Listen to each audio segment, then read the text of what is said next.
My name is Ash. Welcome to Betty for Wrestling, and alongside with me is my good friend, the Simple Man, Noah Foster. How are you doing today? Good evening, everybody out there in Batty's Army here at Batty for Wrestling. I'm happy to be here in its initial launching stages to Todd New Japan Pro Wrestling. Doing very well. It's been very fun collaborating with you in discussion on the Saturday shenanigans, and you and I being fans of Pro Wrestling. I'm looking very forward to engaging this conversation with you as we're looking at one of the marquee tournaments of New Japan's calendar year, the New Japan Cup. So this is should be very fun. I'm happy to be here. Thank you. Yeah, you're no problem. This is going to be fun breaking down this bracket because for those of you who don't watch New Japan or are unaware, every year New Japan does this thing called the single round tournament called the New Japan Cup. And if I'm not mistaken, the winner of the New Japan Cup goes to face on the current IWGP heavyweight champion at Sakura Genesis. Hi. That's correct. So as we get down to the bracket breakdown, do you want to start on the left-hand side or the right-hand side? And we just take it from there. I think we can start with the left, since we know the left, of course, kicks things off for the tournament because they got in a congruent order, and the right side goes after the left. They're not going like back and forth intercoherently this time like they do at the G1. So yeah, let's go ahead and start with the left. And again, folks, if you want more of this type of content and you're a fan of New Japan Pro Wrestling or professional wrestling, damn it, please like, subscribe, comment, tell a friend, become part of Batty's Army today of Young Punks. Get the word out there. She is just kicking off, well, basically reigniting her content creation here. So, again, Batty, all the best, and good luck in your bracketology as we do a simple bracketology. And yeah, I've been a fan of New Japan Pro Wrestling now for, I think since Wrestle Kingdom 8. Honestly, since then, and then, of course, every year prior to the Wrestle Kingdom, I look at all the other Wrestle Kingdoms. And there's so much going on with the new generation that really broke out last year, while we have the old guard leading this year with Hiroki Goto being the target. Not to mention, he's going to defend that title some point during the New Japan Cup against Yuji Nagata, Blue Justice. More to come on that. And again, folks, if you want to follow New Japan Pro Wrestling, become a subscriber today, NJPW.com. The New Japan Cup will be there live with English and Japanese commentary throughout its entire duration. And it legitimately starts in less than 12 hours. Yeah. Better late than never, right? Well, I mean, to be fair, it's a blessing in disguise for you, as you said, because due to a faulty ring, it was supposed to start today. It didn't. We had a talk show. Talk show in New Japan Pro Wrestling in a Pro Wrestling Cerulean Blue mat. What? Yeah. Ridiculous things happening there too. Wrestling is fun. No worries. So this is going to be interesting for us to discuss, given how the first match for the New Japan Cup is Yota Tsuji versus Evil. Oh, how's the torture? All right. Well, yeah. And again, shout out to NJPW1972.com that gives a little bit of the breakdown going into this and the history of it. As of course, I always love to do notes. But again, I'm not Chris Samsa. I'm not Silnos Lad. I'm not even Walter Stewart or Chris Charlton. But again, I like to know stuff when I'm that invested in wrestling. But yeah, this is interesting. Yota Tsuji, who literally won the New Japan Cup last year, lest we forget, and took on to see not just Sakura Genesis, why Evil claims that now he and House of Torture are Bullet Club after throwing off the War Dogs. He came up short at Wrestle Kingdom, beating the Ace to try and retire him 1 year ahead of his retirement. And of course, Yota Tsuji, he is the current IWGP Global Heavyweight Champion. And this is not their first time they faced each other. Of course, Yota Tsuji got the better of him. This is their second ever singles encounter. But the thing about House of Torture, you never are facing one person only. You got Dick Togo, you got Renda Rita, you got Yoshinobu Kamara, and you got freaking Show. So it's always going to be a team effort. And as we saw on the anniversary show, it was Los Ganabes de Japón that got the better of the House of Torture. But again, with Evil trying to start this new crusade of darkness, being the self-proclaimed leader of Bullet Club, I think. I'm hoping that Yota Tsuji gene blasts him out of it. And Yota Tsuji is coming in here as the defending New Japan Cup champion. So I'm going with gene blast here. Fair enough. I have Evil going over. Hear me out. Walk with me here. Go for it. I figured they have Evil go over Tsuji because the way I'm looking at it is Tsuji needs some. I don't think Tsuji has any opponents lined up for him for the global heavyweight or the global title.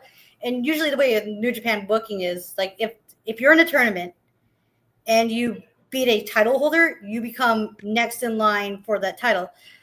Also, given storyline purpose of whoever wins this match then goes on to face against Dave Finlay, who is War Dog's leader, which then can in turn set up a possible Bullet Club civil feud angle with the two leaders, because you got David Finlay, who's the Bullet Club War Dog leader, facing up against the House of Torture leader.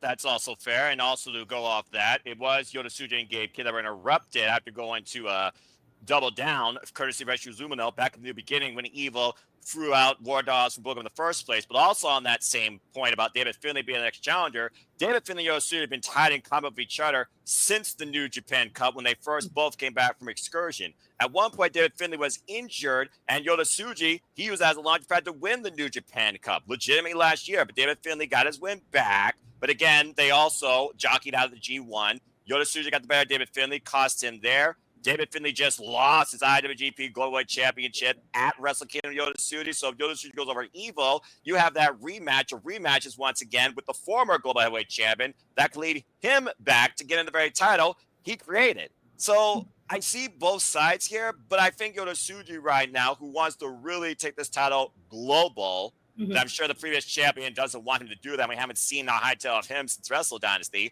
I think he wants his belt back. The only way he gets a chance if he beats the champion at some point. This is the perfect way of doing it. Fair enough. Yeah.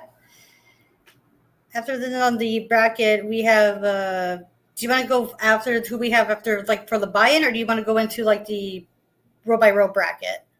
We could go with the opening rounds because the opening rounds that dictate, of course, quarterfinals, semifinals. So after Yota Tsuji and Evo, why David Finlay got a bye, don't understand that. Maybe because, again, he was a former global champion.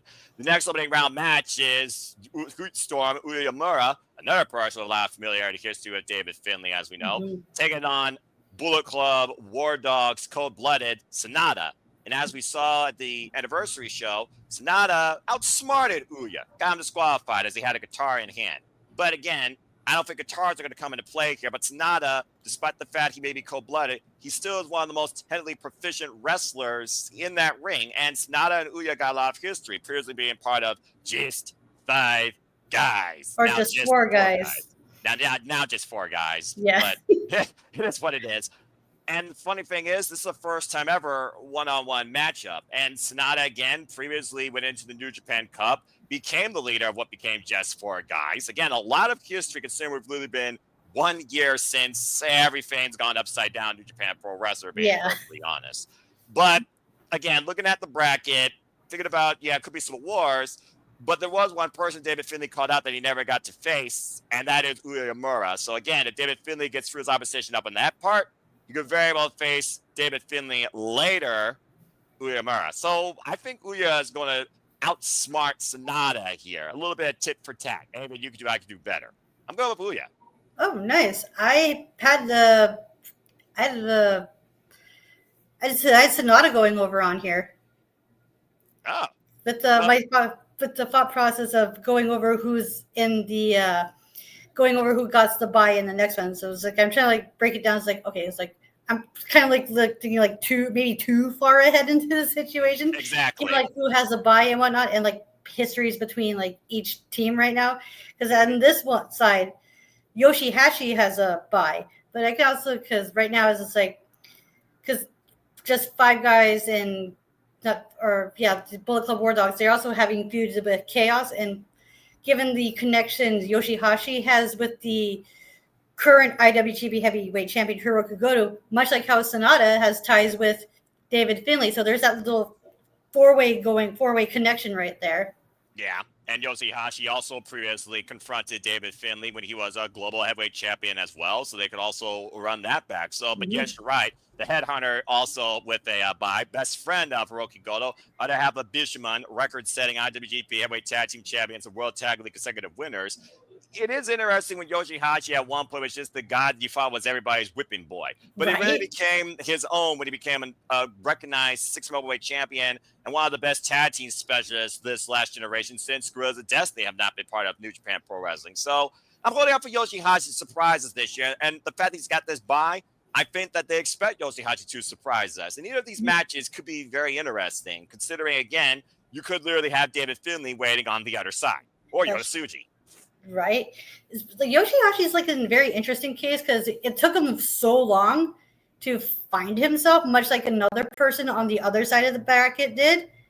And he and Goto, they did so well as a tag team. Like, I love their matches they had with Shane and Mikey of TMDK. Yeah. And again, the list goes on and on. You'd figure about, again, ELP and Hikuleo, of course. They literally fought over 2 sets of tag team championships. We saw who won there. But yeah, in Yoshihashi, though, it's one of those where I'm like, I'm curious if he uses this bye to his advantage or it was a bye-bye after the bye. Right? Well, according to New Japan Twitter, the buys were just completely kayfabe random. Right. Kayfabe. Yeah. Right. Everyone knows what that word means, even in Japanese wrestling. What do I know? Right? Like I said, we're just wrestling fans. We're just discussing it. Like, we're just giving our own observation and perspective, if you will. Yeah, with a little bit of nod behind it, because it's not like we're literally throwing a dart at a board and being like, oh, we like this person because of this. Right. Literally, we've been watching New Japan Pro Wrestling since insert time here, and people know my love for it because I've literally covered Wrestle Kingdoms and G1 Climaxes. Yeah. Me, I started watching New Japan in 2017, and I started watching it because of because I'm on Twitter, I like the hype up of Okada versus Omega. That's how I got into New Japan. I'm pretty sure that's how most people learn what New Japan Pro Wrestling runs. Wrestle Kingdom 11 broke the internet, while Wrestle Kingdom 12 exploded the business. Yeah, I was like I was one of those people, to kind of get off topic here. I was like one of those people who were like, is this match of the year? I will say this: it was match of the year candidate. I will give it that, because I'm one of the people who think Omega Okada 2 was better than the first one. I don't blame you. Again, it's one of those things, especially in professional wrestling versus movies. Does the sequel surpass the pilot? And to your point, that second match of Dominion went to a daggum 60-minute draw.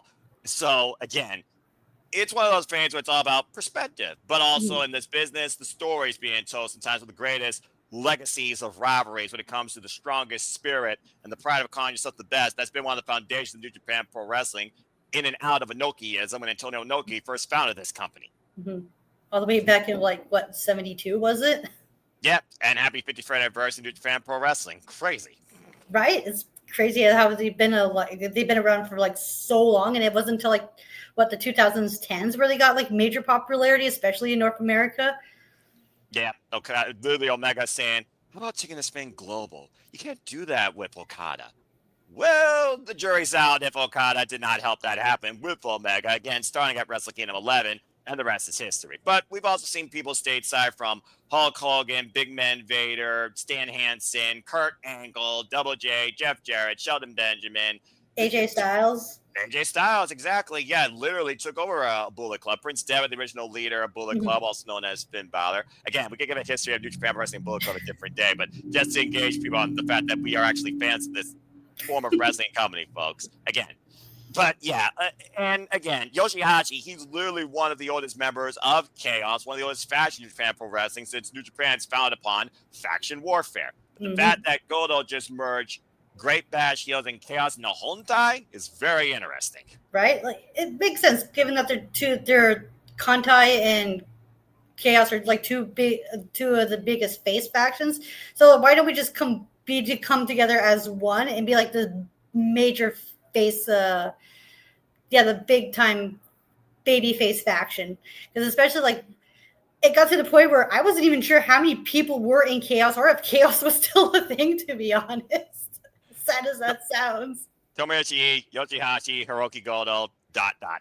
Tomohiro Ishii whenever he's available for New Japan stuff, because he's mostly working in AEW, and he's doing all right in AEW from what I've heard. I mean, the man doesn't give a damn pretty much what anyone thinks about him, as long as you just spike him. He doesn't give a crap. But yeah, I mean, he's been Chaos for life ever since joining that faction with Shinsuke Nakamura and Kazuchika Okada, of course, were a thing. But yeah, Ishii to me is always going to be Chaos for life. And again, Stone Pitbull Wrestling for life is freaking God. I know we'll talk about that more later. Yeah. But yeah, getting back to the bracket, beyond Yoshihashi's bye, still on the left-hand side, we got There's one member for you. TMDK represent Rihei Oiwa, of course, better known by many people as the Grip, taking on Chase Owens, the crown jewel of Bullet Club. Yeah. Chase Owens, of course, long tenure in New Japan Pro Wrestling, very in-ring savvy. And I think where Oiwa, what he's been doing since coming back from Excursion, he's been focusing on so many different things that I don't know if his focus is fully here. And I think Chase Owens could get the better of him here if he's not careful. Again, first time ever one-on-one matchup, though. But Chase Owens, very familiar to the New Japan Cup. Yeah. Never won it, though. Right? Ouya is like one of those people where he's just like, right now, to quote from the Pro Wrestling podcast I was telling you about, right now he's what called the, I can't remember if they call it the Neververse or the Never Spear, where he's going up against the IWGP Never Open Weight title because if you remember, like when Shingo had it, like the balls on that kid just to go up to Shingo and be like, yeah, I'm your next challenger. Come at me. I'm like, damn, dude. Damn, that's like the gusto on this kid. The Grip versus Pumping Bomber was a hell of a match in King of Pro Wrestling. He brought a damn good fight. Wasn't enough to take down Rampage Dragon. But yeah, Rhea Oiwa, he's definitely showed his fighting spirit quite strongly here in New Japan Pro Wrestling. He also challenged, of course, the World Television Championship in that four-way at Wrestle Kingdom. So he's been up and down the card against everybody. And to your point, I think he's even confronted Konosuke Takeshita. Yeah. But yeah, if Rhea Oiwa wants to really focus on getting to the highest of opportunities, then he's got to get past Chase Owens. And again, Chase Owens has already proven that he can outsmart him after Chase Owens and Bullet Club got the better of TMDK at the anniversary show in tag team matches. Harley Jackson got pinned by Bad Luck Fale. So let the man, Karen. He's a war hero. He wants the war in New Japan. I miss Gino. I have Ouya going over. To be honest, I don't really care for Chase Owens. And I will say this about Chase Owens. He does surprisingly well in tournaments, especially even the G1. He does a good role of playing spoiler for people. Exactly. But to your point, it is the opening round, and you know a whole lot about the opponent that's in this bye that I think no matter who's on the other side, you're not betting against him unless you call them a dickhead. Yeah, I was Zack Sabre Jr.'s got a bye, and I'm going in there thinking, like, okay. This is the part in the bracket where it's just like, where logic kind of went thrown out the window for a bit. Because I'm looking, it's like, okay, so I'm getting like, so Ouya versus Zack Sabre Jr., which is like a student versus mentor type thing. Because I think the first time Zack and Ouya wrestle each other was when Ouya was just a young lion and Zack was the television champion. Correct.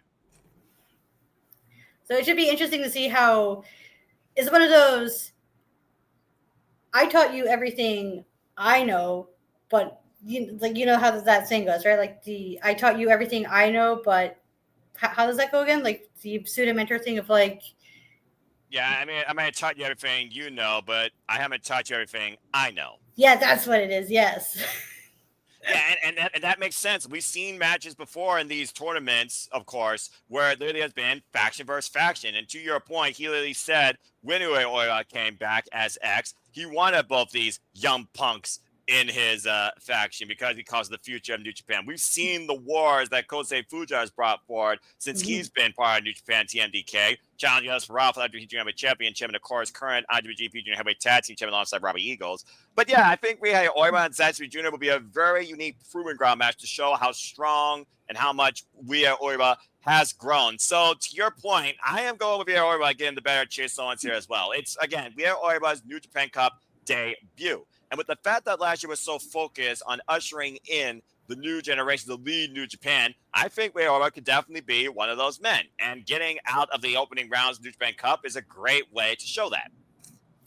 Right? It's like, say what you will about New Japan, about the main event scene, but the younger generation that they're focusing on, it looks like they have a bright future because they're focusing on Fujiwara, Ouya, Narita, Tsuji, Gabe Kidd even. Like, the list goes on. Yeah, like Bolton Oleg, the ELP with a new lease on life after surviving cancer. God bless you. Yes.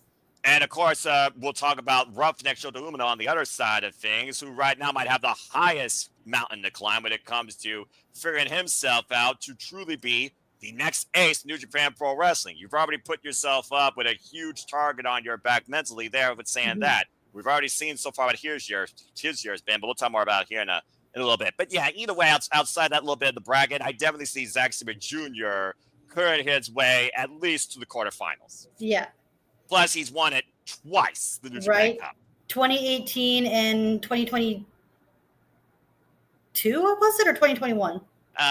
It was when Ricardo was champion because he faced him at Hyper Attack. I think it was 2021 because 4 years ago, Wrestle Kingdom 15. And who was champion at the time? It was Kota Ibushi because of JY. No. There's 22 because 16 he was champion. It's 22. Okay, so I am getting my dates right. Okay, because I remember watching the New Japan Cup 2018, and actually, I'll be honest with you, I did not watch the whole entire New Japan Cup. I just specifically only watched the Zack Sabre Jr. matches. So what? I mean, again, when he first came in, literally endorsed by Taka Michinoku with a Zack Sabre chime, and he took on Kazuchika Okada, ironically enough, both times after winning the New Japan Cup. Right. He was the guy that literally came in with his own style and turned New Japan upside down. So he was definitely one of those that caught my eye, but also I'm a huge fan of Strong Spirit, and that's why I'm always a fan of the never open weight contingency, like Tomoyoshi Ii and Shigeru Takagi, who are both involved here. Right. But I get it. You have a key favorite. You want to see them succeed, and you just go from there. Somebody just clicks with you. Right. If it sticks, it sticks. Exactly. And if not, dickhead. All right. So going through the rest of the left side here, it looks like we have, you were mentioning two of those names earlier for the next generation. Considering what happened at the anniversary show, I'm not even sure if either of these men is going to make it out of the opening blocks. Right. Especially with like how scrappy yappy Gabe Kidd is like, oh my God, when that guy gets going, he gets going. Oh man, can that boy fight? He's a madman. He's a madman, you know. Oh my God. I absolutely love Gabe Kidd because he reminds me so much of one of my cousins about how they are how mouthy they are. But unlike my cousin, Gabe Kidd can actually back it up what he says. So looking at Zack Sabre Jr., we've seen those two already go one-on-one in the G1 Climax last year. Such a good match. That was so good. Again, the G1 Climax is always my pedigree for my favorite professional wrestling matches of the year. Again, can't wait to talk that over with you then, because I'm definitely bringing back coverage for that on my YouTube channel. So we'll definitely collab on that. But yeah, and again, this is not the first time these two have faced each other, of course. Ren Narita, who sold out, previous NJPW World Television champion. And of course, these two literally at one point, they were young lions. But the thing about what Gabe Kidd is right now, Kenny Omega said best, he's the anti-hero in New Japan. He's the guy right now that sets the standard for Tolkien. Strong spirit, period. As Tanahashi literally crying tears after Wrestle Dynasty. We've heard Gabe Kidd's story about literally being trapped in a psychiatric ward where Tanahashi stayed on the phone with him for hours on end, and he made up with his mother. Gabe Kidd's a renewed spirit and one of the strongest spirits in New Japan. And I think he's also one of those guys that New Japan really puts the back on when it comes to the lion mark and what New Japan represents. I mean, hell, he's in AEW beating up people that he finds super easy, taking money like it's no tomorrow, and saying that none of these AEW bitches can hang with me. And he called out Mark Briscoe. Okay, you're a madman. Ooh, that's something. Possibly leading to a Forbidden Door, possibly in the near future, because I would love to see that. Gabe Kidd versus Dem Boy. I mean, if not Forbidden Door, it could be Collision, it could be 0 Hour Revolution. I mean, I'm just ready for that fight right now because you know damn well it's going to be a fight. And I think this is going to be too, but again, it goes back to House of Torture like we talked about and what's become the civil war of Bullet Club War Dogs versus HOT. And again, that metal push-up bar can also be an equalizer since that wooden one was broken by Jeff Cobb. And it comes down to which one of these two men I think wants it more and who's willing to do more to get it. And right now, to your point, Gabe Kidd, he may be unhinged, but if he's focused on the goal, similar to Rhea Oiwa, I could see him going over on Ren Narita, and why it did cost him a couple of times in the G1 against the likes of Great Khan, for example. I think Gabe Kidd will make it on to the next round, so I got Kidd going forward. So do I have Kidd going over in the bracket over as well. Yeah, and again, keep in mind, Gabe Kidd, it's one of those things where if he makes his way through the next round, and the bracketology we're talking about here is right, you're running back Gabe Kidd versus Zack Sabre Jr. as one of your quarterfinals. Mm-hmm. That is a possibility because the way the New Japan the way they structure these like single round tournaments, anything can happen. It is super unpredictable, and that's what I love about New Japan Pro Wrestling booking. It's unpredictable, but in a way where it makes sense. To a degree, because there's a longer term rivalry in the story they try to tell with who's trying to truly be better than the other, what they're trying to get to. And again, a lot of these tournaments set up some very unique singles feuds on the bigger shows. Dontaku, Sakura Genesis, the G1 Climax final that's left up with moments, Destruction, Power Struggle, King of Pro Wrestling, Mm-hmm. and who knows what it can mean for the New Japan America brand as well, with the fact we got Resurgence and freaking Windy City Riot coming up. Mm-hmm. But yeah, and again, it's a mix still of a lot of the old guard, but it is New Japan more focused atmosphere on the new blood, if we're being honest here. Mm-hmm. And you can look at the next match if whoever goes over in our thoughts with Gabe Kidd, the Holy Emperor, Taiji. And talk about fall from grace for the Holy Emperor this last freaking few months. Good grief almighty. I feel bad for him. He was always one of those that I wanted to see reach that next echelon as a singles champion beyond his run with the Neverweight Championship. I was holding out for him against David Finlay, but I just don't know where Taiji stands right now, considering he's still probably hell bent on getting his hands on Sonata. And to get Sonata in this tournament, he's got to go for at least 2 brutal fights before then. And I just don't know right now, looking at the participants, if Taiji can go that far. And Taiji being the influence to Sonata in the first place last year, it would be a unique year-long story coming back around. But as far as Taiji versus Gabe Kidd, like you said, Gabe Kidd's on another level right now. He's the madman. I think Gabe Kidd would still go over. It is all as far as like the buy. I have Gabe Kidd going over Narita, but I have Taichi going over Gabe Kidd. Wow. So you think that Gabe Kidd is going to push Taiji to maybe find what Spirit is, and Taiji can move forward and face possibly his former dangerous Techers, IWGP Heavyweight Tag Team Champion, Suzuki-gun for life partner, Zack Sabre Jr.? That's exactly why this is the part of the bracket where it's like all logic goes out the window. Give me my goddamn dangerous Techers match I wanted to see that we haven't gotten yet. Bloody Techers, bloody Techers. All right, I approve, and I always will approve of the Holy Emperor's wrestling because Taiji is one of my favorites. Straight up. I mean, again, when I thought he was going to beat Okada in the G1, I was like, so close. But anyway, the different conversation. There was that one. Yeah, I was watching the G1 with my with a friend of mine, and we were like, oh, because at the time neither of us didn't really care for Taichi that much, so we're going to fast forward. Like, yeah, because we automatically assumed Okada beat him, and then we fast forward. It's like, wait, hold on. Taichi beat Okada. Okay, we got to watch this match and see how this happens. The skin of his teeth. Right? And then again, the G1, he got it back with literally the clock about to run out. But yeah, Taiji's one of those that I really want to see. If Goto can finally get to the IWGP Heavyweight Championship, Taiji, damn it, can get there too at some point. I want to see Taiji get to that upper echelon in New Japan. I really think that he can do it and deserves it, even though one point, I don't know whether it was Sonata or David Finlay or somebody else talking about maybe Taiji should retire. I don't think Taiji should retire yet. I mean, especially when it comes to Japanese wrestling. Japanese wrestlers wrestle all the way until they can't wrestle no more. You still have the likes of Tatsumi Fujinami, for Pete's sake, still wrestling. Right? Even Tanahashi, like, before his, like, knees totally gave out and, like, he was, like, he was wrestling, like, almost on a full-time schedule. Exactly. But he still needs to be damned. Yeah, well, I mean, again, never tired, always walks in pain, never waver. But with all the extra responsibilities and what New Japan is becoming right now, he's finally saying that this is the right time. And come Wrestle Kingdom 20, it is literally the Ace's last ride. So it's going to be interesting to see what happens there and how we get there. Considering Tanahashi's not even in the New Japan Cup. No. I'm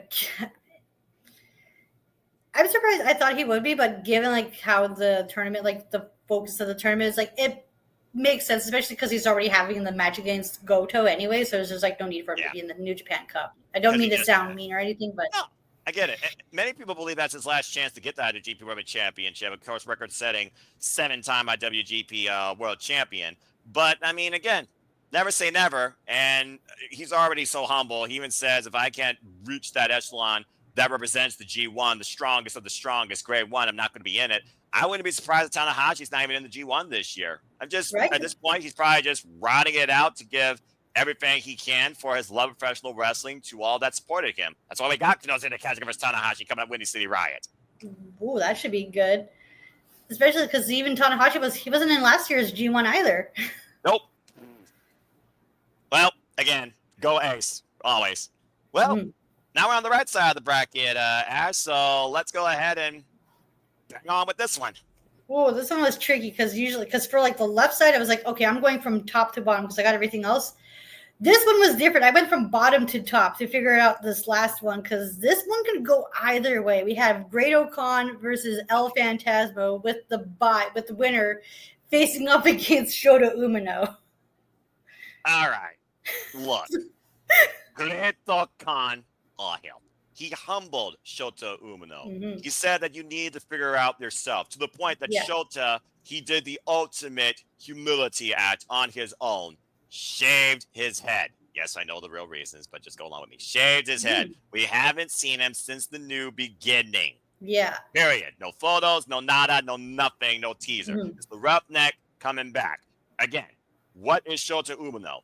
This is the time we might figure that out. But before then, because he does have a bye, ELP current NJPW World Television Champion facing the former last KOPW champion, Great Khan. Oh, hell. And ELP now holding these open challenges for NJPW World Television Championship. Good match with Master Wato here on the anniversary show. Again, new release on live. Like I said, ELP beat Cancer. He won this title at Wrestle Kingdom. He beat Jeff Cobb definitively. So there was no asterisk there when it came to time or count out. And Jeff Cobb even gave him that pass off of respect. But it's not about the NWA Television Championship. It's about getting out of the opening round of the New Japan Cup. And Great Khan, it's one of those things right now. I think Great Khan, he might have a new lease on life if he beats ELP. Whether or not he wants to be the face of New Japan Pro Wrestling for television, that's a whole different conversation. And again, looking at what's ahead, you and I both know that Shota, who was disgraced and humbled by Great Khan, he wants to get Great Khan his comeuppance. The only way that happens is if Great Khan goes over here. So, and these matches are longer than 15 minutes. Right. ELP can handle that. But I'm going with Great Khan. That's who I have going to, because I also went through the process of this could be a good way to continue the Shota Umino Great Khan feud, while also setting up another opponent for El Phantasmo, because he just finished off his feud with Jeff Cobb as well for the TV title. Yep. And I saw that little post on Valtez was like, yes, I'm going to defend that title against anyone, anywhere. I'm like, yes, finally, that's what I wanted to see out of the damn TV title. I mean, again, 15 minutes can go very far to get you on that level of fame. So there you go. May long he reign, ELP. Oh, hell. Oh, hell, the mighty headbangers rejoice. Hey, Canada's on. Canada be proud. And again, these two have faced off against each other before in a one-on-one match, and Great Khan did get the better of ELP. So it was actually back in the 2023 G1 Climax. So been a little bit of time. Out on that G1. Yeah, unfortunately I skipped out on that G1 Climax because of work in college. Priorities over passions, my friend, and God bless you in achieving and excelling, just like the virtuoso Dion Perazzo, and of course others that are carrying on what they need to do to take care of the family while, strengthening their mentality. Again, do what's best for you to make a better living in this life for you and your family. So, mad respect. And I hope that went extremely well for you, and you're still doing well. It did. I actually graduated last year, or 2 years ago. So I got my degree in bookkeeping and accounting. Oh, nice. That's a good combination right there. And honestly, those both could go together when you figure about the Dewey Decimal System and how far numbers go. And again, I'm just a simple man that works in IT, been in IT now for 13 years. So anyway, again, we're just doing our best, and that's all we can encourage other people to as well. I always say, just do your life and enjoy wrestling. It's as simple as that. Exactly. But yeah, I hope it is simple for our ELP to figure out how to beat the Dominator. But again, Greto Khan, he sacrificed the KPW title. I don't think he sacrificed it for nothing. Right. Entering the TV title sphere, if you will. I mean, hey, he's already a freaking guy that is media mogul in his own right. He's been on the New Japan podcast, so I mean, he's one of those people that represents the New Japan media as well. So there you go. I'm surprised he is like, because the way like the new way the what are they called, United Empire are, it's funny. It's like we got like Shota finding themselves. We got a whole group trying to find themselves after being leaderless for like for how long now? Since last year, legitimately February in Osaka, when the War Dogs ran Ospreay out of New Japan in that steel cage match. I heard that steel cage match was bonkers. I haven't checked it out yet. Yeah, buckle up for an hour of craziness is all I gotta say. Yeah.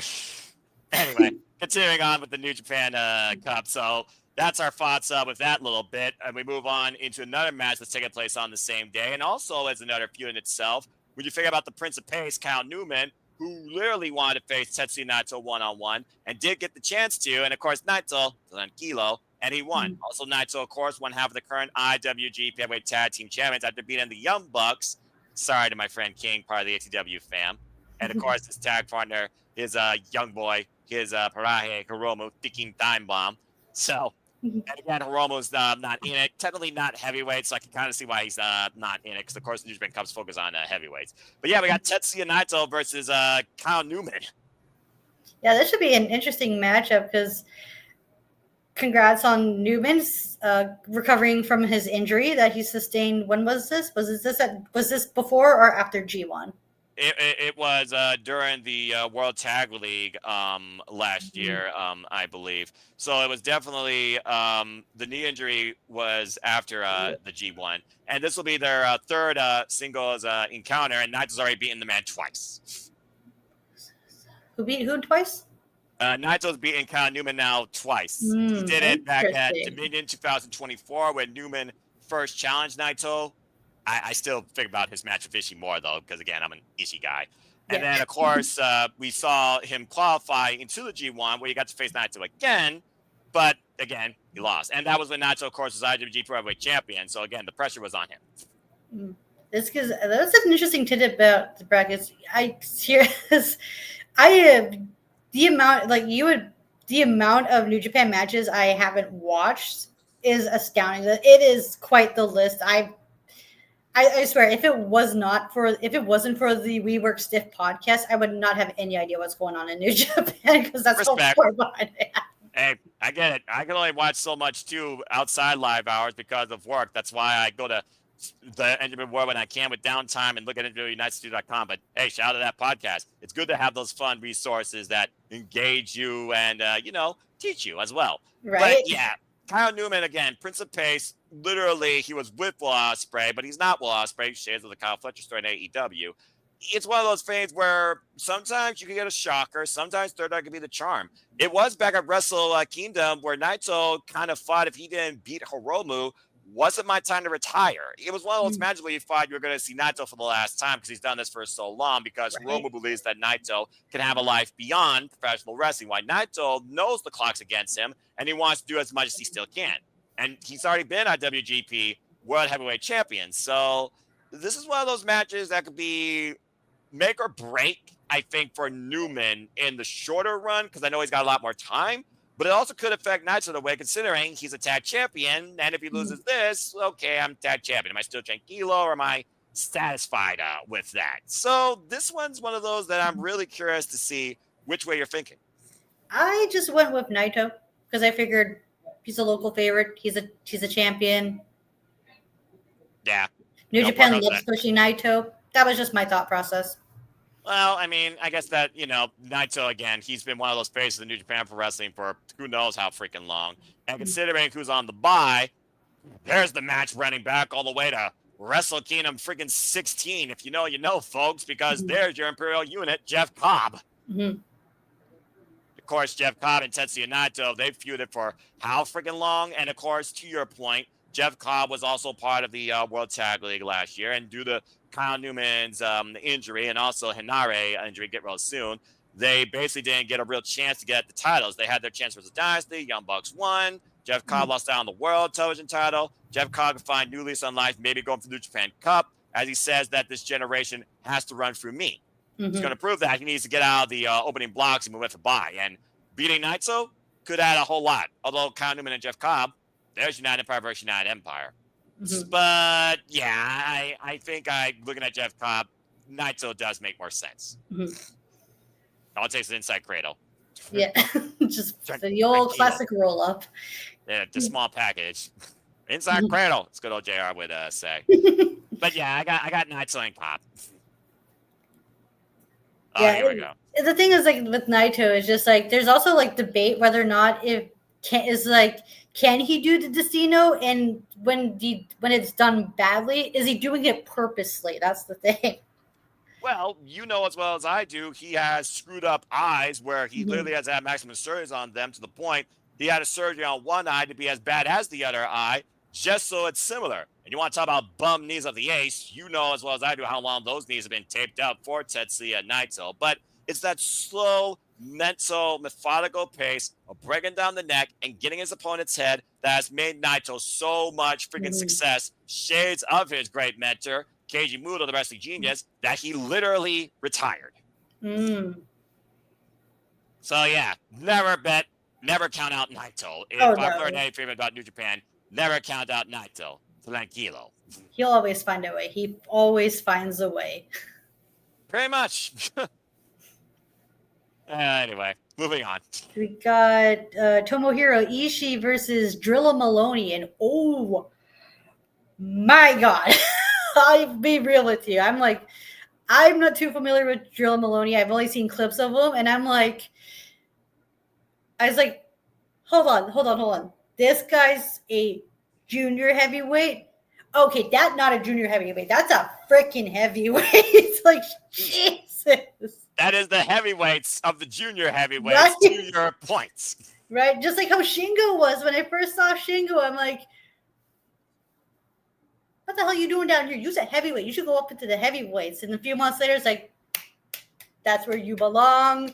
That's where you belong. And sure enough, Drilla Mahoney is the same way. It was just like, oh my God. I'm like, I saw clips of his finisher. I'm like, that should be protected like the one-winged angel. And I don't say that about a lot about finishers. Yeah. That Drilla killer, good Lord Almighty. And ironic you say Shingo Takagi, because it was Shingo Takagi that Drilla proved his point that I'm a heavyweight, because he beat Shingo, of course, as we saw at the New Beginning, ushering him now into the heavyweight scene. Right. And again, first time ever one-on-one matchup. And this is my guy, the Stone Pitbull, Tomohiro Ishii, trained by the likes of Chono, literally registered dead once for 10 minutes, and fights like every last fight is the last one of his life, will never waver or show weakness. If you face Ishii, get ready for the damnedest fight of your life to prove your spirit, your grit, and if you deserve to be in New Japan Pro Wrestling on that lion mark, damn it. Like I said, though, Ishii is a guy that has defined never openweightism. I'm going to take that from you from now on. Record-setting times with that title, and one of the meanest fights you will ever be in the ring with. When Ishii is on my screen, it's always a must-see for me because I love Stone Pitbull Wrestling. But, to your point, Drew Maloney, new lease on life, now a heavyweight. Drew Maloney also has a lot of upside to him. He's a lot younger, also more explosive. Junior heavyweight power and speed still with him. So, Ishii is one of those things where it's like, you beat me, you are beating one of the oldest guards, but I'm never counted out or I'm never going to stop fighting. I think Drilla's going to surprise us here and get the better of the former heavyweight champion like he did with Shingo Takagi. I got Drilla Maloney. Same here. That's what I figured because Tomohiro Ishii is one of the heavyweight gatekeepers. And to prove that you're a heavyweight, you've got to match styles and get the best, bring your best going against Ishii. And which better way to help Drilla Maloney enter into the heavyweight than beating one of the biggest, bestest heavyweights ever in New Japan Pro Wrestling. One of the best tournament wrestlers, period. That too, yeah. Oh my God. Tomohiro Ishii's G1 performances, amazing. Him versus, oh my god, the brawls he and Minoru had for the Neverweight title was amazing. Legendary. Minoru Suzuki and Ishii is legendary. Suzuki-gun Ichiban forever and always. Ichiban. Yes, and again, the path of the lonely warrior. Oh, what I wouldn't give to hear Castanina Ray one more time in New Japan Pro Wrestling. Right. Anyway, again, never know. I mean, again, we're Wrestle Kingdom 20 is next year. That's a milestone. I'm expecting a lot of surprise. It's got freaking showing up again. Come on, we could have Suzuki. Just saying. Just have him involved somehow. Like, I don't care. Just get him on the card. Yeah, exactly. Or reunite him with his former Suzuki-gun running mates, or just run Ishii and Suzuki back one more time. I know he's having a lot of fun though doing other stuff, but still. And again, don't call him a legend, otherwise he'll break your damn neck. Murder Grandpa does what he wants when he wants. Damn right, Murder Grandpa is Murder Grandpa for life, and Killer Kelly still loves her Murder Grandpa. Congrats again to Killer Kelly, now Killer Mother. Great picture with her and her baby. I saw that. That was cute. It's nice when our open X and see pleasant things like that. And again, always a fan of Killer Kelly. But yeah, it's just one of those things where if Drilla Maloney is going to continue to prove that I'm a heavyweight, damn it, then you got to keep pulling out all the stops against the best heavyweights New Japan has to offer. Shin Nakagi is a hell of a high standard, but Ishii, he wrote the book on testing if you truly are a heavyweight, despite the fact he has no neck and he's never been IWGP World or a crime Intercontinental Champion. So I'm very curious to see if Drilla Maloney can overcome Stone Pitbull Wrestling. Right. Big hot wrestler, big powerhouse. That's what Drilla Maloney is. And if anyone can do it, it's Drilla. We'll see. And of course, on the side of that, we know that which again, you would bring up history, but I never considered TJP a heavyweight, but we also saw the rivalries that Catch 2 and 2 and Bullet Club War Dogs had over the IWGP Junior Tag Team Championships. Right. I've heard a lot about the Catch 2 versus Clarkson Drilla team, and then what a force to be reckoned with Drilla and Clark Connors were, especially like last year's tag league, because they were damn near undefeated. Pretty much. Which is why we got to the 4-way, because everyone stated their claims. We got Robbie and Fujita. They won the tournament. Drilla and Clark mentioned their case because of how dominant they were. And then I can't remember the name of the last team was, but it was like, hey, we beat you in the G1. I mean, not the G1, the tournament. So therefore, we get to challenge you for the titles. And that's how that 4-way came about. Intergalactic Jet Setters, Kushida and Kevin Knight. That's who they are, yes. Who came in as champions and lost them. Of course, now to Ichiban Sweet Boys, Robbie Eagles and Kosei Fusa. Oh my God. I've gone on record many times saying how there are too many Ospreys and not enough Eagles. And what I mean by that is there are too many wrestlers who wrestle like Will Ospreay and not enough like Robbie Eagles. That's what I mean when I say that. You're kind of not wrong there, to be fair, but it is Will Ospreay that knew the real Robbie Eagles to bring Robbie Eagles back to promise in the first place. If you remember that few long ago, where he was at a crossroads, being part of Bullet Club, but not maybe necessarily treated or looked at or respected as an equal. Oh, I love that feud so much between him and El Phantasmo. And I will say this, the Birds of Prey were a solid tag team. Oh, yeah, absolutely. I mean, Robbie Eagles is such a recognized tag team specialist. Ichiban Sweet Boys, the Flying Tigers, the Birds of Prey, multiple-time IWGP Junior Heavyweight Tag Team Champion, former IWGP Junior Heavyweight Champion. And again, that Rama special, you best hope you have a good leg. Right. But as far as Ishii, a man with no neck, that Driller Killer could still put that Stone Pitbull down for a 3 count. Oh, no doubt, yeah. Has anyone kicked out of the Driller Killer yet? No. Keep it that way, please. Well, maybe until we get into further down the bracket, that is. Well, again, we're still talking about, the openings at this point. And as far as TJP and Drilla Maloney, TJP is one of those more resourceful wrestlers. And again, technically sound. So Mamba Splash and possibly Inside Cradle could definitely be one of those things. Plus, TJP has that familiarity with Drew Maloney, but Drew Maloney now with this newfound confidence as a heavyweight, confidence can go a long way, even over experience. Yeah. It should be interesting to see how that match plays out when we get around to doing so.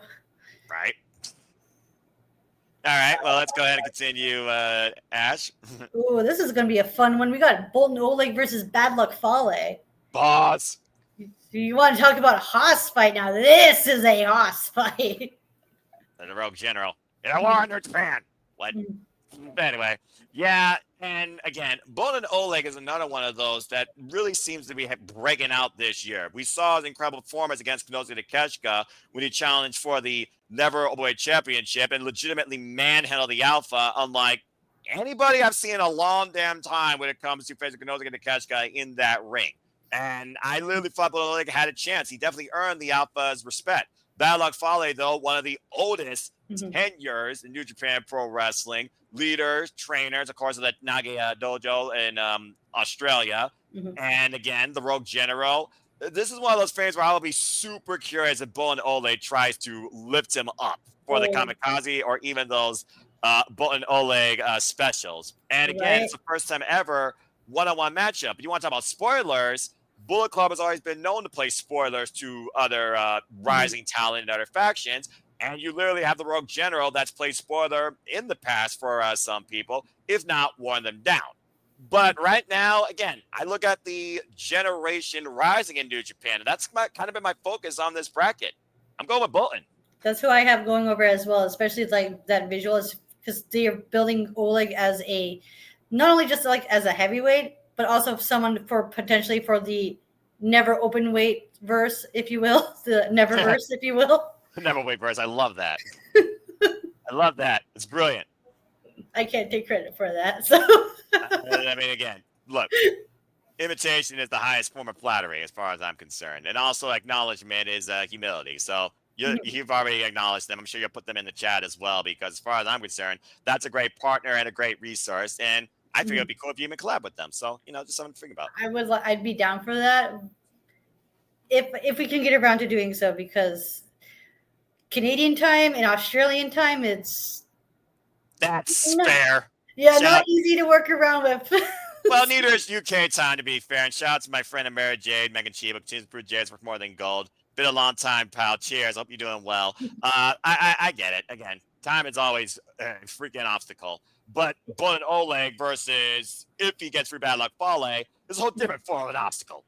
Right, especially like how they're building up Bolton Oleg as like this, as like a strong man.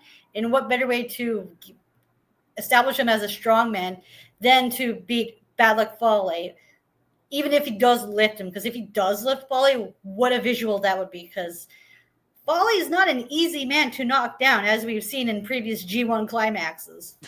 Yep. I love that spot where like they're trying to like, where the Fale's like wobbling down, but then he sits on the opponent. That's just, love it. That's just painful. But yeah, and I mean, I still go back and remember at Wrestle Kingdom when Ishii lifted up freaking Fale, and the ring literally caused the referee to just jump up and fall on his keister. Yeah. It's always a spectacle when someone lifts up Bad Luck Fale and slams him to the freaking canvas. You might as well collapse the ring almost. I'm sorry. No worries, it's all good. But yeah, so we both got Bolton Oleg, and you see who would be facing and a bye. Did you see the bye, Ash? I'm double checking. I forgot who it was. Let me give you a hint. Stop that star! Shingo! Shingies! Shingo Takagi! You want to talk about heavyweight, you want to talk about never overweight, talk about the former WGP World Heavyweight Champion and the guy that literally held the Heavyweight Championship in the Wrestle Kingdom this year, only to lose it to Konosuke Takeshita, the guy that fought back against Hanari to win that title back. And again, we've also seen Bolsonaro De Hapong and Chaos, because that's technically what Bolton Oleg or Bolton, Oleg Boken, because again, Japan's I get the names mixed up too, so I just call him Oleg. Yeah, Boss. Just call him Boss. Anyway, we've seen literally six-man tag team action and multi-faction warfare action with Lij and Chaos. So no love lost with Shingo and Bolden, I'm sure, but this will also be a first time ever one-on-one matchup. And Shingo, again, still one of the best wrestlers on the planet, in my opinion. He is a complete athlete. But again, with Bolden Oleg being showcased as this strong man, he could surprise us. I think we could have some unique surprises in the buys more than the opening round at this point, based on what we're just talking about. Yeah, and you want to talk about like another heavyweight gatekeeper? Shingo also fits that bill too. Yes, he does. And he's also literally played spoiler. I mean, again, we've seen past history, of course, Shingo Takagi. He's not, his first dance here, not the first to be involved in the New Japan Cup, but also I don't believe, has won it yet. I think at one point he literally was in the finals with Zack Sabre Jr., and I think Zack Sabre Jr. beat him, kind of like how Zack Sabre Jr. beat Shingo legitimately last year in the G1 Climax. So it could be very interesting to see all the way at the end if that actually gets ran back. Oh, I'd be for that because Shingo does surprisingly well for tournaments. And then again, of course I say I'm fine with that because Zach versus anyone I'm all for. Let's be real. Exactly. It's fair. It's absolutely fair. But it's one of those things also, as we talk about the young generation, this new generation, you look at this bracket. Do you think there'll be a first-time winner in the New Japan Cup this year, considering how much New Japan history has always held on to the legacy of history, and we've had repeated champions across these tournaments? I mean, Zack Sabre Jr. broke that moniker, though, last year when he won the G1 Climax and the Tokyo Dome back-to-back. But what do you think about the New Japan Cup this year? Do you think there'll be a first-time winner? I do actually have a first-time winner penciled in. Do tell. As we go further down the bracket, so we got Oleg. Yeah, so right now we're talking about like Oleg versus Shingo Takagi. Basically, yeah, we're both in agreement with that. Yeah, for Oleg and Takagi, I unfortunately have Shingo Takagi go over.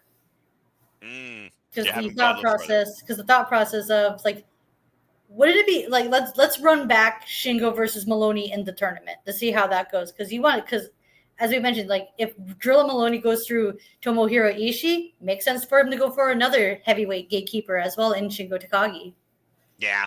And again, you're trying to prove a point. Doesn't necessarily mean you prove your point right out the gate, but based on your performance, that's how you garner the respect of the New Japan faithful and become a very viable threat towards any champion here in New Japan Pro Wrestling. Looking at those 6 names in the bottom right-hand corner of the bracket, I look out of those and I think that Shingo is going to be the guy to surpass them all, to make it all the way to the semifinals, basically. That will be on March 17th.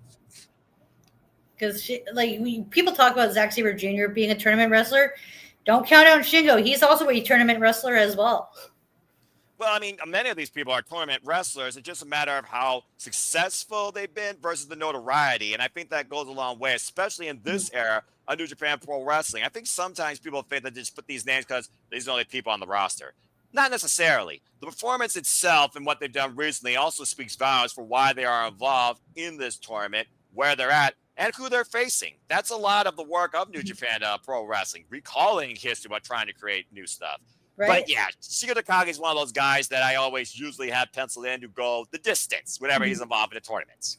Because he's more than capable of doing so. Right. So out of the top right-hand side, ELP, Great Okan, all hell. Shota Umino, Tetsuya Naito, Kyle Newman, Jeff Cobb. Who you got outlasting those 6 men? So between Umino and Naito? Basically, yes. Where do I have it? I surprisingly have Umino going over Naito. Wow. That's bull. Yeah. I figured because New Japan likes to push Umino, and especially like with whatever, because Umino is trying to find himself, and wonder just what direction they're going to take with this hopefully newly found character we have for Umino as well. Yeah, and again, what's the reception going to be? I mean, we're not in Osaka where he was booed out the building each time he was there, but what's the reception of Shota going to be now that he literally is coming back in here? You almost could say a fresh start. I'm more curious on Shota Umino's presentation than his performance, because the presentation is going to affect the wrestler that we're going to Mhm. see. Again, how many times has he been compared to the likes of Will Ospreay, Jon Moxley, Tetsuya Naito? He's not his own man. Blah blah blah blah blah. Right. Well, maybe now he can be. He's not Hiroshi Tanahashi, even though he wants to call himself New Age. And if he's still looking to be recognized by that sort of attitude, he's got to literally become a different leading man than the ace of New Japan. Mm. So it's got to really be demonstrated here. I think in the New Japan Cup, this is going to be the first time we're going to see him, not to pull a John Cena pun. But Right. yeah, it's one of those things that I think Shota could surprise us. But I also think that Shingo and Naito will be fun to run back, considering we haven't seen it in singles wise since the G1 Mhm. climax. At one point, Shingo wanted that match at Wrestle Kingdom and never got it. So Mm. I just look at, big tournament players, and I think about those that could be involved in Sakura Genesis, considering the old guard is leading New Japan in Hiroki Goto. And Yeah. Hiroki Goto has history with both Tetsuya Naito and Shingo Takagi as Mhm. well. And Shingo previously beat Naito literally in last year's G1 Climax. Mm. So just some food for thought. But Yeah. I wouldn't mind yeah, having Shota like Shingo versus Naito. That'd be pretty good for an Lij match. And also like the thing about like Shota Umino is just like the thing about Shota Umino, it's like he has all the potential in the world, but he also got to figure out that it's like you can be a clear cut baby face without having to go through all the tropes. Like you can still be the ace while also being your own person as well. yeah, it's one of those things in this business. You got to wear the proverbial black hat if you're going to succeed, but you're also going to put over those that you want to see succeed.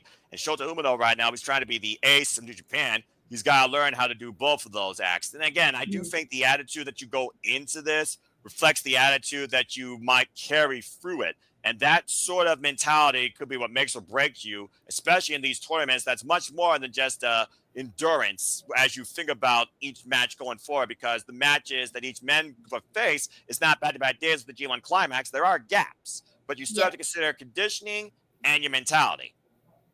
exactly. Yeah. So looking at the left-hand side, what's your semifinal you could see happening there out of those 12 names? The top six in the left and the top six in the bottom. Well, I shouldn't even ask about the bottom, but I would be shocked if you said a different name versus ZSJ. But Okay.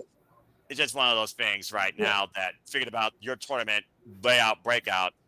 I'm going all the way back to when I saw Starlight Kid and Greto Khan break down the freaking G1 climax. That was Yeah. hilarious.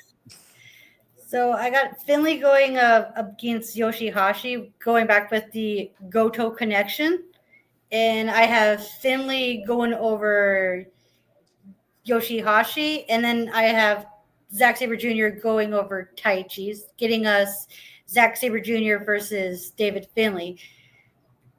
Because I put the thought process of in order for Finley to go up, get further into going up against the current IWGP Heavyweight Champion, you have to get through the former IWGP Heavyweight Champion.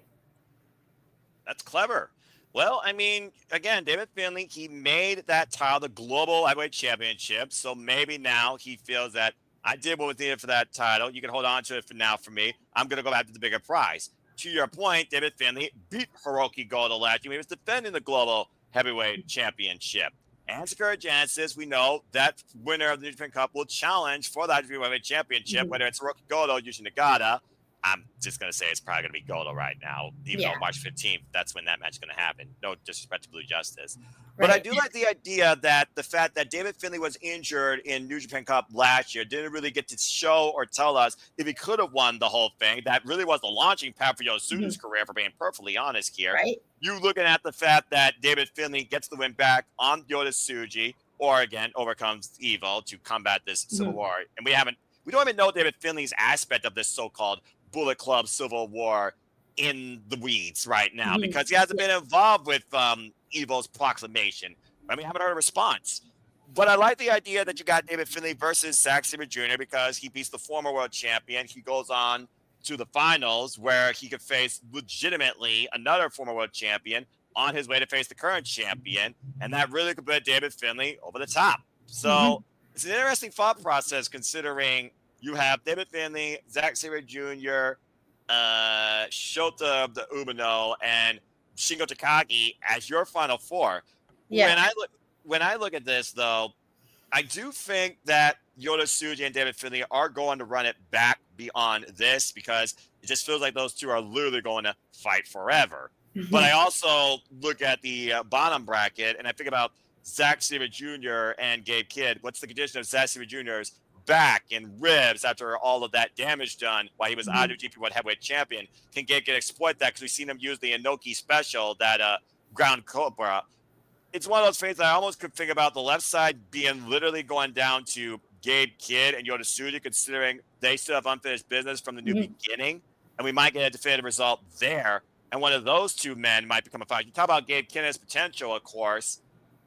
I'm kind of torn between looking at this New Japan Cup coming down to Gabe Kidd and Shingo Takagi, one of the damnedest matches from the G1 Climax last year, or Zack Sabre Jr., because again, he's won it 2 times previously, and Shota Umino, just see if Shota Umino can get back that glory he lost, where he literally put everything on the line in the main event of the Tokyo Dome. It's almost like what happened with Okada and Tanahashi. Okada didn't beat him at first at Wrestle Kingdom. He beat him as a Shogun Osaka. He became the guy, but he never truly was the guy until he beat the ace on the grandest stage.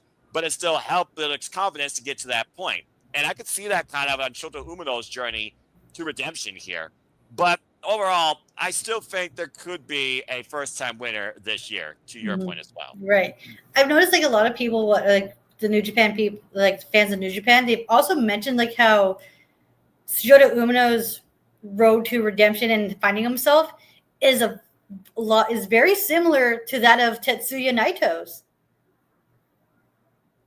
Yeah, you could definitely draw the comparisons there.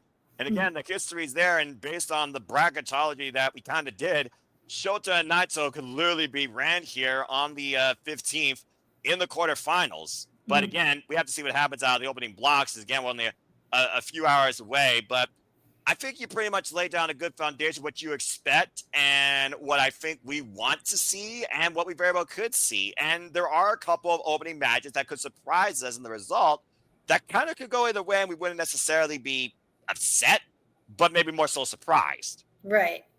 It's like that's the thing about the New Japan Cup. It's like not only are you like trying to figure out like the next opponent for the champion, like the IWGP Heavyweight Champion, but also setting up feuds going into the next pay-per-view and further down the road. Yeah, and again, Sakura Genesis, you gotta fill out that card, and then we'll go into the Best of Super Juniors before we head into Dantaku, and then we got Dominion, which I imagine after that we're going to learn about the G1 Climax. Again, the tournament of tournaments. Yes, the marathon, if you will. Accurate. Oh my God. Let me tell you about my first G1 Climax experience. This was in 2018. And the amount of times I would wake up in the morning, watch a match, go to work, come home from work, watch more of the G1, rinse and repeat. Same, and same. Whether I was working or whether I was in university, as they call it over there, as Hina, the current future Storm champion, is also got accepted to university. Congratulations to her at 18 years old. The pedigree of intelligence there and the discipline of the education system in Japan is ridiculous. But yeah, but I mean, it's an endurance for them. It's an endurance for us. Right. But that is the testament to our love of professional wrestling and the following of the G1 Climax. I don't follow nothing more verbatim from point A to point Z than the G1 Climax every year. Right. It got so bad to the point where I'm just like, oh my God, New Japan ruined me. I don't think I can watch WWE. I don't think I can watch wrestling. Oh my God, this was crazy. Oh my God.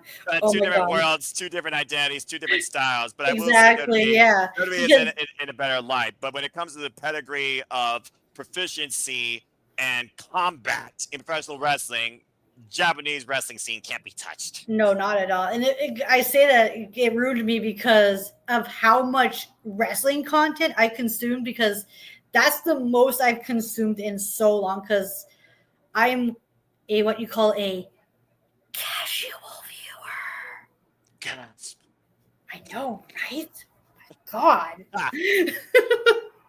Well, hey, we're all Back in fans 2018, that of our own is. design. We're all fans of our own design, and that's what people gotta keep in mind when it comes to your love and your aspect of the business. Like I said, there's no winners, no losers, no betters. Just fans opinions, fans we all share. And I'm crazy. I watch wrestling 6 days a week.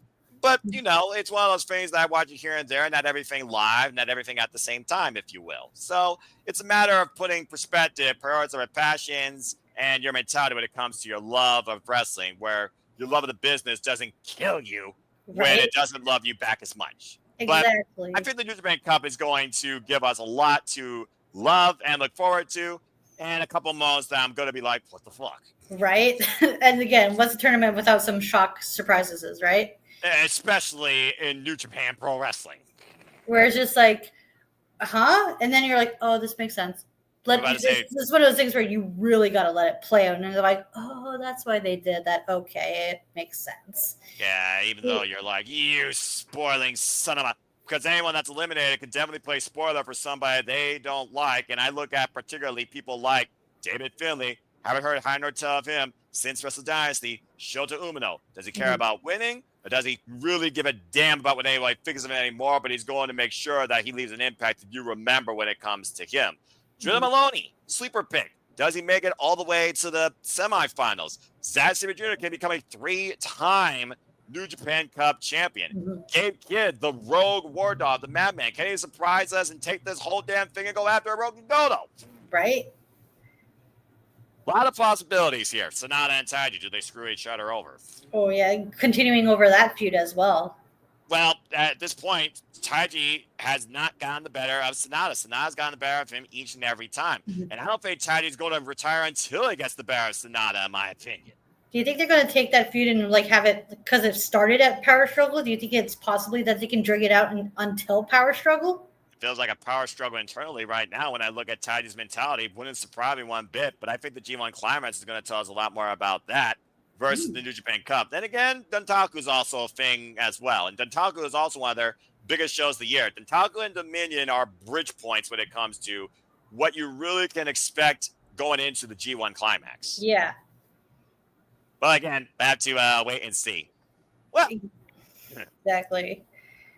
So for my other side of the bracket, I got Maloney versus Shingo Takagi, and then I got Takagi going over Drilla Maloney. It's in the process of hope in that they continue with that feud.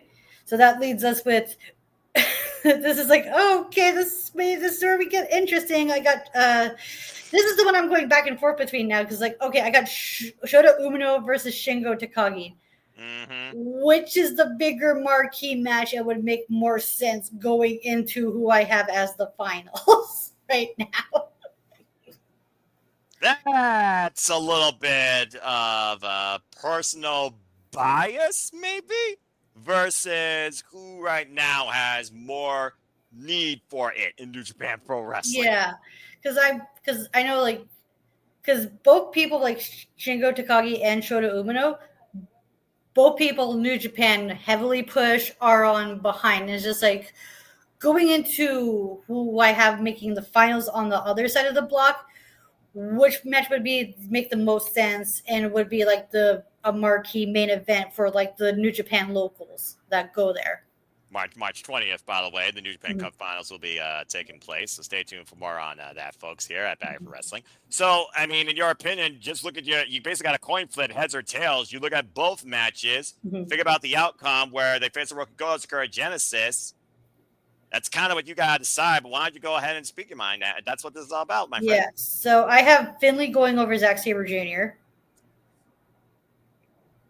And my thought process is, how do we get to Finlay versus Goto at Sakura Genesis? Because I have David Finlay winning the tournament.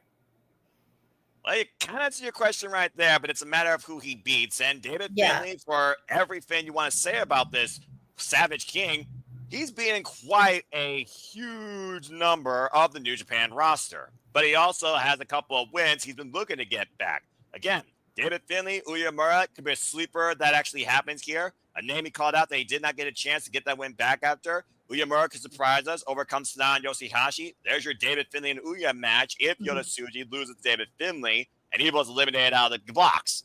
And we suspend the Bullet Club War Dog Civil War unless Evil decides to get involved and maybe cost the Savage King and entwine that in. Right. Then on the other side of things, like you said, you got David Finlay, Zack Sabre Jr. What's the conditioning of Zack Sabre Jr.? Again, the ribs, the back, you got to consider all that. I still don't think it's at 100%. Then again, New Japan, no one's ever at 100%. Right, especially if he does go up against Gabe Kidd, because Gabe Kidd's a goddamn shark. He'll sniff out those injuries and use them full advantage, like he did with Kenny Omega at Wrestle Dynasty. Exactly. But Kenny Omega, again, he proved his spirit when he was able to lock Gabe Kidd and the Woman Angel. And Zack Sabre Jr., all it takes sometimes, he's even gone against his own style of wrestling to get and it's a win with something as simple as an inside cradle. He did it against Hechicero. He's done it against Bryan Danielson to survive the New Japan Cup just to get back possibly at that title. He might have to do it against Gabe Kidd. Right? Like, you can do, like, there's all three things you got to look up for Zack Sabre Jr. That the Michinoku driver, his armbar variations, and that European clutch. Yeah, exactly. Double Ignacio European clutch. And, of course, the modified Zack driver, the Sabre driver, the spit-out Michinoku driver, passed out again by Taka Michinoku. And so there's a lot of suspension of disbelief when it comes to the New Japan Cup. So I'm just ready to follow along with it as much as I can. And let's wait and see what happens. And you choose, again, how you want to cover it here. But I hope that people are batty now for more New Japan Pro Wrestling content here, courtesy of you and Batty for Wrestling. Again, follow folks, become part of the Batty Army today. And again, please follow Ash for Wrestling. And Ash, I was happy to do this with you on the launching pad of the New Japan style things here on your YouTube channel. So I already got those. So go ahead and finish out your video and take us out. I was about to say, did you finish like who? Did you have pencil in for the bracket? Because we didn't get your side of the part of the bracket as well, like for the final match. I kind of did, and I kind of understand your settlements, but if I am going to legitimately do like the whole red line fill in, because I learned a long time ago that bracketology and me are not friends. I've busted out of the opening round, but if you're going to put me on the spot like that, if I were to pick 4 names based on what my finals could be and pick the overall winner, I think right now I got to go with David Finlay, Zack Sabre Jr., Tetsuya Naito, because the history with him and Goto, my lord. Shingo Takagi, although I really want to see Ishii surprise the hell out of me and make it to the finals. Just once. Just freaking once. But those are the 4 names, and as far as my finals go, I think I have to go with David Finlay and Shingo Takagi, and I think I need to see David Finlay win, because I think David Finlay winning the Global Heavyweight Championship and establishing that was a real proving point with the Booker, Gato, to see if he's ready to lead Japan to the IWGP World Heavyweight Championship sooner rather than later. And this will literally guarantee his first chance. I got David Finlay going over this entire thing. I think the injury was literally just suspension of disbelief.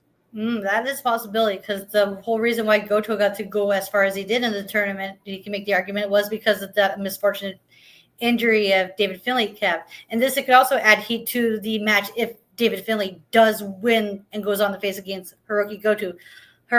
Other than the whole global never spear type stuff that they've also got connections with as well.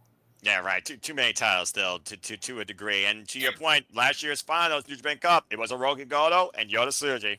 And that's how we got through there. So. Yeah, we'll have to wait and see. So we'll see if we're right or we're wrong, but it sounds like we both have David Finlay penciled in as the winner. It's like, but it's funny, like how the way we got there, even though we got the same result, the way we got there was very different. And that's why I wanted to have you on talk about the bracketology, because this is my first time doing bracketology as well. And it's just like, I am the type of person who I like to talk about pro wrestling, but it's more fun if I have someone to talk about pro wrestling with as well. And I thank you for coming on, giving me so much insight, helping me fill in. It's just, I can't thank you enough. It's an absolute pleasure. I've learned my introverted nature since 2017. You're truly not alone if you're a fan of professional wrestling, and there are great people that you literally can communicate with and encourage. This is another one of those examples, and I'm absolutely humbled to be part of your YouTube channel's launch for New Japan Pro Wrestling, and this has been a lot of fun. Can't wait to do it again. Same. Tell the viewers where can they find you? I'm not one to plug myself that much, but if people want to engage more with me, be part of prediction leagues, follow me simply on Foster1916 on the Twitter and on YouTube for all things wrestling. Shout out to W Fam. Again, I'm primarily part of the Super Reliable Studios, so please follow Rage of Wrestling, particularly Walter Cruz. Will be covering freaking Revolution, Madison Square Garden Raw, NXT Roadblock, TNA, Sacrifice, and so much more. And stay tuned as JJ Williams hosts the Saturday Shenanigans that you usually can see Ash on, as well as me. Other than that, I'm just here to encourage you just to laugh and enjoy wrestling too, but more so, subscribe to her. She's just starting. Let's give her some love. It's as simple as that. Do for others versus you. Yeah, you can also follow me on Twitter at ShadowBadAsh. Comment down below who you think is going to win the New Japan Cup. And oh crap, I lost my train of thought already. Is it possible? Also, you can yes, much like Nova said, you can also catch me on Saturday Night Shenanigans. Maybe I might show up this week. You never know. Until then, thanks for dropping by. Have yourselves a good night. Sayonara.